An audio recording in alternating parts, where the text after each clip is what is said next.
said there would be costs to the UK, whatever the outcome, describing it as a daunting challenge. The Chancellor, Philip Hammond, said it was evidence that no deal would put jobs and prosperity at risk, although Number 10 didn't rush to his support, insisting the Prime Minister believed our best days are ahead of us. Our economics correspondent, Helia Ebrahimi, has this. Striding elegantly into a political minefield, Christine Lagarde, head of the IMF, in step with the Chancellor. Though she didn't use the word recession, she all but predicted the outcome, telling politicians to expect substantial costs if the UK doesn't get a deal with Europe. What I can say at this point, without disclosing any number, is that clouds on the horizon have not become lighter, but darker. Reaching agreement and closing a deal with the EU will be critical to avoid a no-deal Brexit, which would impose a very large cost on the UK economy. But with only 6 months to go, an agreement still to be hammered out on everything from pharmaceuticals to agriculture to flying planes, Madame Lagarde said it was a daunting task to get a deal done. But without it, the outcome would be significantly worse. It will be a shock to supply, and it would inevitably have a series of consequences in terms of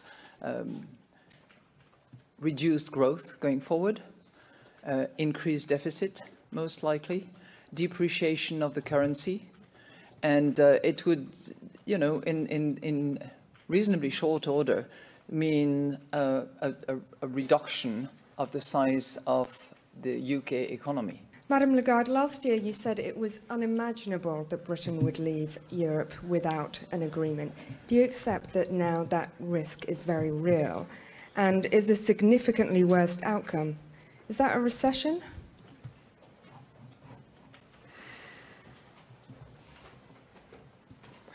You know, as I said, we do not have yet the exact percentage by which growth will be affected if there was a disorderly exit.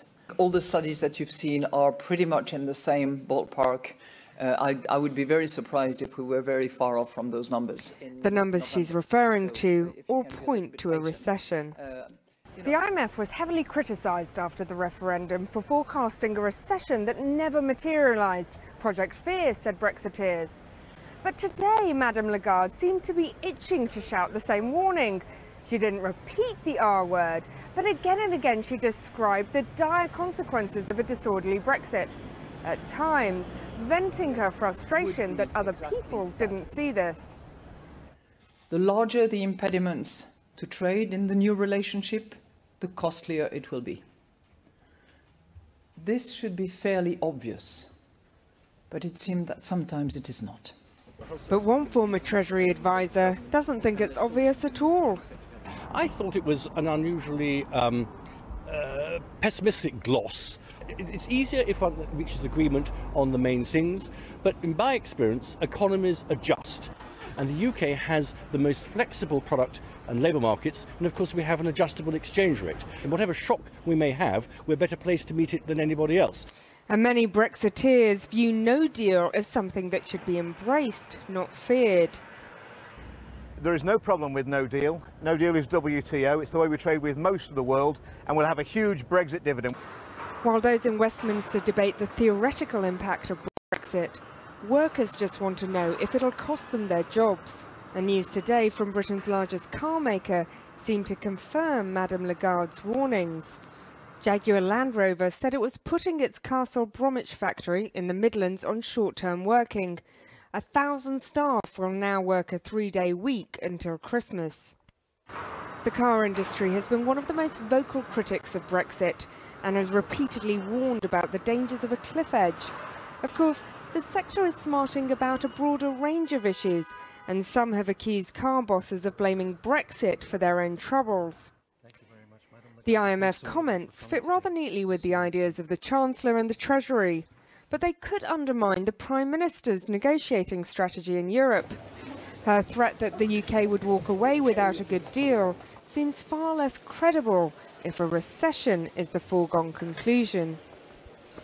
Well, the Liberal Democrats have voted to back the idea of cancelling Brexit if there's no deal by March next year, after delegates at their annual conference voted to force the government to withdraw Article 50.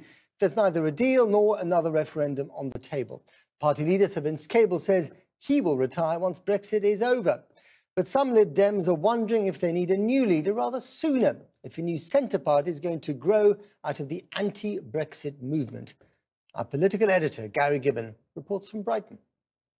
Retreating for a break from the conference fray, Vince Cable's got many people talking at this conference about when he might quit altogether. In a speech 2 weeks ago, he said he would lead until Brexit was resolved or stopped. Meanwhile, he wants to open up the race for the leadership succession to non-MPs and allow supporters who don't actually join up and pay a membership sub a chance to vote on the leader. I think that would make people who are already members think, well, what am I, you know, what is this all about? So I think there should be a way. People just registering for free, they've got to cough up. I think so. Do you have a clear idea when Vince Cable intends to stand down?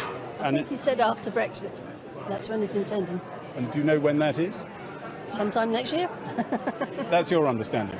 Yeah, he would go sometime next year? Probably. I've got no idea when he's going to go, because he said he'll go when Brexit gets sorted. So that's another 50 years, is it? Or whatever, 20 years or whatever. Do you think he should go a lot sooner than that? I'm not sure, but it doesn't seem to be that effective. But the logic of your reforms is that the party, to break new ground, to revive itself properly, needs a fresh face, perhaps even someone from outside Parliament. But you're putting that off for months and months, who knows how long. You're saying, well, you're acknowledging the problem and that you perhaps might be part of it, but saying you're not going to quit the stage. I'm not part of the problem. I'm being successful in what I'm doing. But what I'm trying to do is to have an orderly, grown-up, professional succession. I mean, I know politics often isn't like that, but I've set myself a series of specific tasks. The internal reforms are a big part of that task list. Tom Pitfield has been advising on them. He worked for Justin Trudeau's Canadian Liberals as they resurrected their party with similar changes. From my experience in Canada, and I'm the kind of person who loves to jump in with both feet, and I have the luxury of not having to worry about the consequences. You know, I think a leadership race would be a very exciting thing for the Lib Dems, and I think it's inevitable that it will happen. But it would be good if it happened quite soon, for the project, for the rebirth. I would think sooner is better than later. If you stood as the Liberal Democrat leader at the next general election, it were to fall, say, May next year, you'd be doing so on the basis that you were leaving the post quite soon. No, that would be a completely different situation. You might stay for years and years.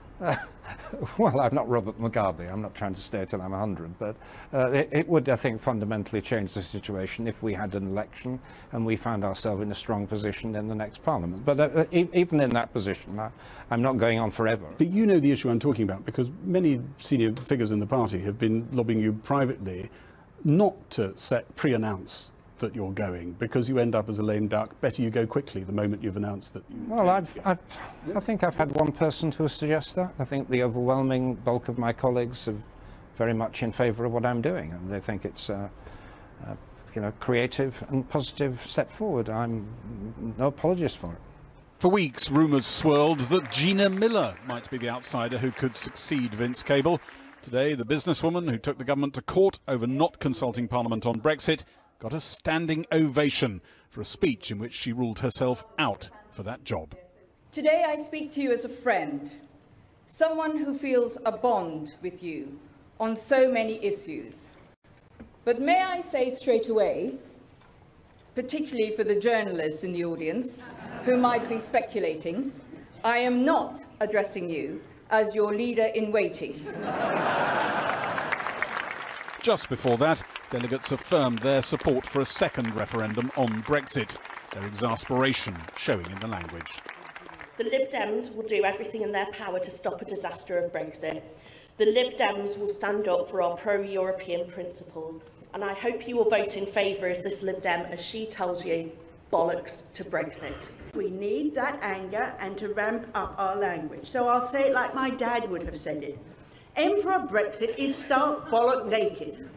It's crazy, it is mad, it is utter lunacy. Vince Cable says Brexit and shifts in the two main parties have left millions politically homeless. In his speech tomorrow, he'll try to point to a path that could make them choose the Lib Dems. Gary Gibbon, Channel 4 News, at the Lib Dem conference in Brighton. OK, now, if your eyes glaze over when anyone mentions all the Brexit speculation and you just want some simple answers, well, we've got some good news. On our website, we've published an extended animation to answer everything you ever wanted to know about Brexit, but were too bored to ask. For 2 years, we've heard nothing but Brexit, Brexit, Brexit. But what the f is actually going on?